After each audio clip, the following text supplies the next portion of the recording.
It is the Flow Friday Night Sports Show, and let's have a look now at Eastern Eyre football. Joining us on the line, Jared Sampson, who, whilst Central Eyre United might be out of the finals race in the football side of things, Jared's still got plenty of work to do there for Eastern Eyre footy. How are you, mate? Yeah, good, mate. Spring's upon us.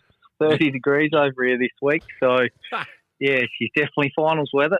Certainly wasn't 30 degrees at Arno Bay on the weekend, though, mate, was it? No, beautiful wintry day down there, mate. Blowing an absolute gale towards the swamp and showery rain throughout the day. So winter may not have quite left yet. How many games did you umpire on the weekend? Just round the boundary in the B grade, mate, and that was probably the worst weather for the day. So, yeah, you can't win them all, can you? All right, let's have a look at the games that were played. It started fairly early with the youngsters, the junior colts. Now, how do you guys do this? Because I got caught out before in this. Sometimes I think it's one of the competitions play the senior colts before they play the junior colts. No, we're You do it the right way. With the junior colts first. I don't know if that was back. Mally used to do that when I played down there, mate. They'd kick off the seniors before the juniors. It was sort of hard to follow, but something a little different, yeah. But in your case, the youngsters kicked the dew off the ground, so to speak, or the rain, and it was the Eastern Rangers over Kimber Districts, the old rivalry there at junior colts level. So Eastern Rangers went through to the grand final in a thriller by just 2 points. The Eastern Rangers boys haven't dropped a game this year, and these two have been the top sides all year. So Rangers got on the board with the wind early. Didn't score a goal after quarter time, but yeah, small lads trying to push against that strong breeze. Yeah, it was a battle for the rest of the day. So good way to start the day, the 2 point win. But yeah, Kimber's come home with a wet sail, just couldn't quite get over the line at the end. So they'll be itching to make amends on the weekend. Quinn, Peters, Joseph, a couple of Peters boys there, MNC, and Schubert named the best for the Rangers. And for Kimber, Yates, Scott, Vanderloo, Schmidt and Hissey, some familiar names amongst them. Yeah, absolutely, mate. There's plenty of familiar names there amongst the two sides. So, yeah, junior Colts footy looks to be quite strong in Eastern Eyre, and yeah, plenty of talent coming through. Indeed. Let's have a look at the senior Colts action, and this was Eastern Rangers taking on Cowell, and it was the Rangers too good in the end, 7-10-52, Cowell 2-10-22, and once they got the win, they really got hold of Cowell, who couldn't do, when they had the win, they couldn't do what Eastern Rangers were able to. That's the story here, the tale of the tape, pretty much. Yeah, pretty much, mate. Plenty of behinds during this game.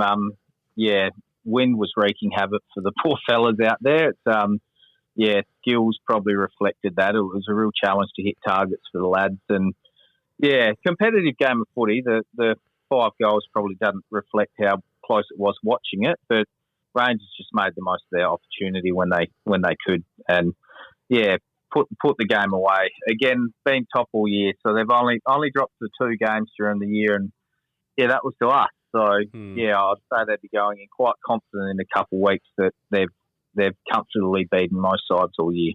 Reynolds, Crittenden, Turner named best for the Rangers. Dingwall, the only multiple goal kicker on the ground, booted 2.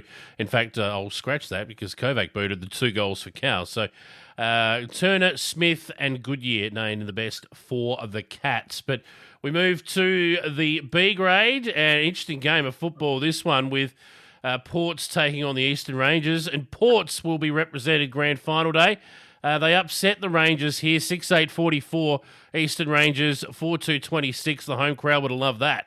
Oh, absolutely, mate. There was plenty of feeling in this game watching it. There's not a lot of love between the two out there. Rangers, not sure the last time they would have dropped a game of B-grade footy, like not just this year, but for a number of years now. So it was interesting to watch the side that was put under pressure just sort of fall apart. A lot of arguing amongst themselves. Reminded me of the team we used to play against, actually. So, Ports just played a composed team game. They made the most of the win when they had it, scored into it when they didn't, and put the game away. So they'll be going in confident in a couple of weeks. And again, depends on the result of their A grade on the weekend, whether they can drop a couple more back. So played the smart game on the weekend and didn't risk any A graders and just go to show that they didn't need them. So I'd say they'll go in confident a couple of weeks' time. They played a good brand of footy. Well, good on them. Noble, Norris, Meyer and Norris for the Rangers were their best. Bell and Hutchins booted 2 for Ports, and Weatherall, Hitch, Simmons, Ainsworth and Hutchins named in the best for the Ports crew. And that takes us to the A-grade clash from the weekend. And, this was a little bit of a surprise, I guess. Kimber Districts, 9-12-66. They were too good for the Rangers, who will have to cash in their double chance in both senior grades. It was Kimber Districts in the end running out, 3-goal winners. And after half-time, it was, Kimber Districts flexed their muscle a little bit here.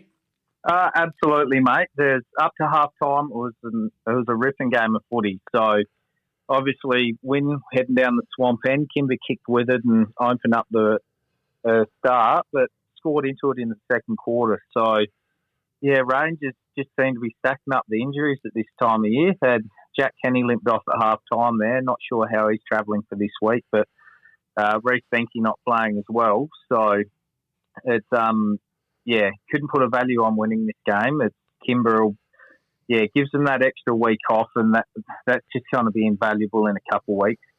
Rangers and Ports will be a physical contest this weekend, you'd imagine. And watching from the sidelines, I'd say Ports will go in with some confidence this weekend. Rangers will be undermanned, and with 2 sides in, pressure's in. They can't rest players, so all on the line. They've set top all year and just look to be falling at the final hurdle. Interesting. Berger Fitzgerald booted 4 for the Tigers, and Cant, Wolford, Maitland, Vanderloo, the usual suspects there. Ramsey and Rayson all named in the best for them. For the Eastern Rangers, Kenny booted, so I assume that's Jess, or did... Jack got on the board, but Jess in the best, Jack in the goal kickers. Yep, they always confuse you. So Jack kicked 2 before coming off injured. Jess named in the best, along with Martin, Storick and Seeley. Interesting that Storick named in the best players. Did he play on Berger Fitzgerald, or did he go up the ground a bit further? No, Seeley had Berger for most of the day, mate. So Stoz generally floats around half-back through the middle and up forward as they need him. So, he's a good footballer, and he's clearly their best on the weekend. Good solid body over the ball, and weather like the weekend's game where it's windy and blustery, it suits him to a T. So, you can play anywhere. He's quality footballer. He's plays a lot taller than he is too. So, very strong footballer. Yeah, all right. Well, that leads us to what will be preliminary final day this week. So let's have a look at the matchups as they come to pass, and we'll start with the youngsters again, the junior Colts. We'll get your tips here. At the preliminary finals will be at Cowell, and Kimber Districts will take on Ports in the junior Colts. How do you see that one? Kimber and Rangers have been the top 2 sides all year, mate. So I'd imagine watching the game last weekend, Kimber will go and warm favourites to take this one out and have a second crack in a week's time. Yep, I think they'd be pretty keen to as well, having only gone down by 2 points.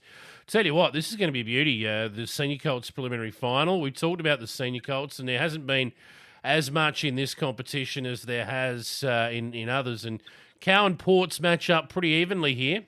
Absolutely. You throw a blanket over the whole comp in the Senior Colts, mate. It's as even as they come. So I'm backing Ports in to get a win here. Watching them play in the first semi, they played exceptional team footy. Young Ashton Hartwig leads in the front and the middle there, and I just think they got a bit too much height and depth across the ground. So they're a good skilled team, and if the weather's right, the wind's not a factor. They'll clean up Cowell and have a crack at Eastern Rangers in a week's time. Now, the B grade, this will be an interesting one. Tell us about this clash. It'll be interesting to see how Rangers come up against Cowell. So, obviously, Cowell, without the A grade in, get the chance to drop a couple back. And in that first final, they played some good footy. There's a couple fellas that had rolled back from the A grade that make a massive difference. So, Jesse up forward, he's a good target. Straight kick, he doesn't miss too many. So, they're they're going to be pretty tough to beat. Dave Gray back in from A grade. He's sort of a class above B grade footy. Finds plenty of the ball, sets them up through the middle. So pressure's on Rangers here. Haven't dropped one for a while, and they're going for 5 or 6 in a row on the B grade, I think. So nothing, all to lose for them, and yeah, plenty to gain for Cow. So I'd be surprised if Cow can upset them, but at the same token, the loss last week, you never know what that does for the confidence. Well, that's true, and that's what their A-grade boys are going to have to overcome as well. I mean, premiership favourites pretty much from start to finish so far this season, the Rangers, but a couple of injuries creeping in and a quality Port side with not much to lose is what awaits them at Cowell Oval, and I don't think Cowell Oval will bother the Port's crew too much either. Nah, still by the coast for those boys, mate. But, yeah, they sort of, two different stories here. One sort of limping through the finals in Rangers with plenty of injuries stacking up, whereas Ports just seem to be primed with, definitely no injuries. They're looking fit and just have their tails up at the moment. So, yeah, again, you talk about old sides. There's a bit of an Elliston feel about them. There's a bit of confidence coming into the later end of the season and a real X factor. So, yeah, Bobby Rack, Sid Masters. If Sid can get hold of a few, they're in with a chance. But, yeah, it'll be a battle of the midfields for sure, mate. If Rangers can get most of their guys out on the tracks, they've shown they've got the class to put them away. But, yeah, probably a question mark hanging over them now with a few out. Sealy will have his hands full again with Sid Masters. He was named to the best last week for the Rangers, as we know, keeping Berger to 4 goals. If Sid Masters can get hold of a few up forward and win that battle, that'll go a long way to deciding this. They're going to have to make the most of their opportunities, Port, so he's the man up forward that's going to have to kick plenty. Absolutely, mate. They can't let Rangers get a jump on them. We've seen that during the year. If Rangers get a jump on side, you don't pull them back. They're up and about early, and they can put 5 goals on the board in a matter of minutes. So Ports really need to be with them well and truly to 3/4 time. They seem to come home with a wet sail, Ports. So they're around the mark at 3/4 time. They're in with a sniff. But I'm back to Rangers to come back after last week. They'd be disappointed in the result, and that they're hungry for some success. It's been a little while, and they'll be itching to get back there in a week's time and have another crack. No doubt. All right, as we wrap up, medal counts and the like, I imagine they're coming up. So we've got our junior count on Saturday night following the A grade at Cow, and then male medal Sunday at Kynecutter, mate. So, yeah, should be a good weekend. Netball had their wind-up last weekend. They had a good day on the Sunday at Woodner. So looking forward to hosting at Kynecutter and showing them some true Central Air hospitality. Should be good. That's the way. Who do you like in the male medal count? Who do you think are the favourites? Hard to cast a memory back, mate, because, with COVID, obviously, we pulled votes after the second round. That's right, yeah. So only the first 2 rounds of votes. So it's sort of hard to look back. Like Riley Maitland, obviously, he'll poll quite well. You got the Kenny boys. Reece Benke you'll probably find Rangers will have a lot steal off each other because there's some real quality in there. But Jack always polls quite well. Yeah, Sid's obviously bagged quite a few down at Port. So, yeah, and hopefully Corey Waters, I'd say Corey will be our standout on the day. He's long footy career ahead of him, but, yeah, looking forward to see how he goes. He's thrived on the new competition. So.